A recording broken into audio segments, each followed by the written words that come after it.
Bon, il est temps que je vous présente ma bécane.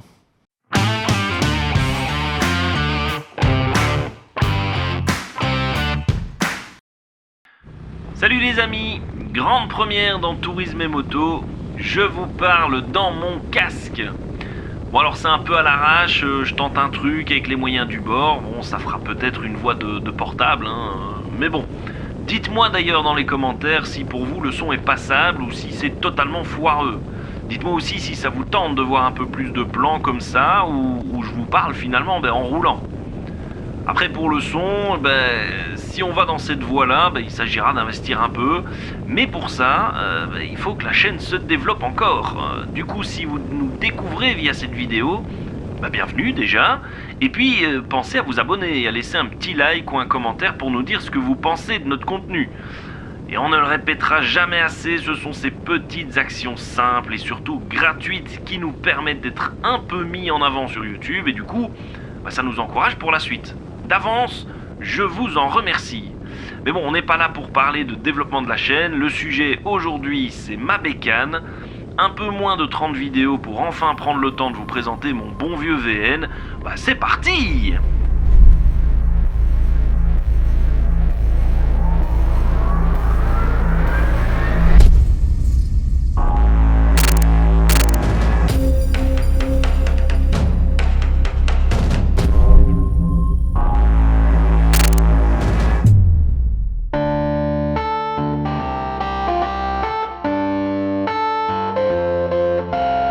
Arrivé sur le marché au milieu des années 90, le VN 800 de chez Kawasaki s'est tout de suite très bien illustré. Avec une allure très prononcée Harley, cette japonaise de moyenne cylindrée tient sa barque malgré ses concurrentes, telles que la Suzuki Marauder, la Honda Shadow ou encore la Yamaha Dragstar. Et si cette moto reste une référence dans la gamme custom japonaise, c'est notamment grâce à son moteur souple tout en offrant un bon couple. Avec ses 2 cylindres en V à 55 degrés, elle invite au voyage et surtout à l'évasion. Construite à partir de 95, elle se décline dans un premier temps en version classique et ensuite en version drifter au look Indian. En 2005, elle cédera sa place à sa première grande sœur, la VN 900, et gonflera progressivement son moteur pour passer à 1500 et enfin 1700 cm3. Alors ce qu'on peut dire sur cette moto, c'est que c'est vraiment un cruiser. Une moto de papy, comme j'aime la caractériser dans mon entourage. Pas de grande vitesse, de base elle monte à 160 km/h max je pense, mais clairement au-delà de 120, sans pare-brise, c'est très inconfortable. Alors on roule pas en VN 800 pour aller vite, c'est pas du tout prévu pour ça. Clairement cette moto, c'est la balade pépère, d'autant qu'elle consomme entre 5 et 6 litres au 100.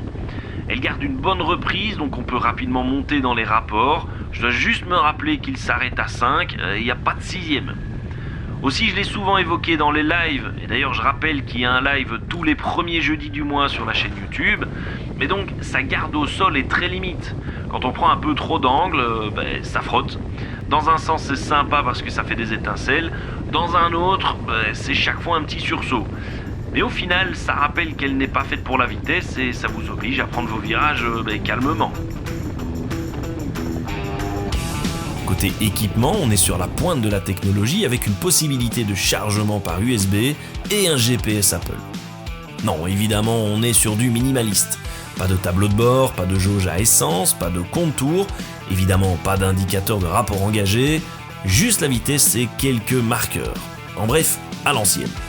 Au démarrage, un choke ou un starter manuel vous permettra de tenir le ralenti à froid. Pour les petites bourses, une maîtrise parfaite du carburant avec une réserve manuelle d'essence. Quand il n'y en a plus, un petit tour et ça redémarre. En ce qui concerne sa maniabilité, 250 kg tout plein fait à trimballer, c'est pas le plus évident à première vue, mais son centre de gravité bas, typique des customs, fait que c'est un jeu d'enfant. Côté son, les 2 pots d'origine sonnent très bien sans alerter la moitié du pays de votre passage, juste ce qu'il faut. Et puis, les petites touches personnelles tourisme et moto. Tout d'abord, notre fidèle passager Homer. Pourquoi Homer ? Pourquoi pas ? À coup sûr, si vous croisez un custom avec Homer Simpson sur le CC Bar, c'est moi. Pour le reste, un pare-brise a été rajouté pour plus de confort, ce qui nous a donné la plus belle vidéo de montage de l'histoire de YouTube. Enfin, des sacoches latérales pour tout le matos. Et en parlant de matos, l'équipement YouTube, celui qui vous permet de découvrir de beaux paysages sur notre chaîne. Pas de collant sur le casque, pas de collant du tout d'ailleurs, 2 attaches GoPro, une sur le rétro et l'autre sur le pare-cylindre, et le tour est joué. En conclusion, le VN800, c'est une moto très accessible pour tous. Son prix d'occasion tourne autour des 3000 €. Et lorsque vous serez à son guidon, plus d'un passant la confondra avec une vraie Harley Davidson. Et franchement, une Harley à 3000 €, que demander de plus ? En tout cas, elle nous emmène partout, nous en avons besoin et nous procure beaucoup de plaisir. Et c'est bien ça l'essentiel. On se retrouve dans 15 jours pour un nouveau reportage à moto. Et en attendant de s'y retrouver, ride safe.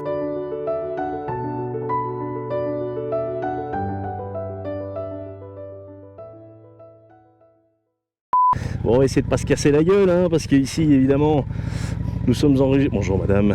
Nous sommes enregistrés le son et l'image. C'est une première pour Tourisme et Moto, ce genre de technologie emprunté à la team Oli le Belge. Magnifique passage d'écluse. Quelle technique. Quelle technique. Je vais aller là-bas dans le fond. Hops. Waouh. C'est presque un trail en fait ce VN800. Polyvalente de chez Polyvalente. Impressionnant. Et voilà, on revient. Un bijou de technologie. Hop.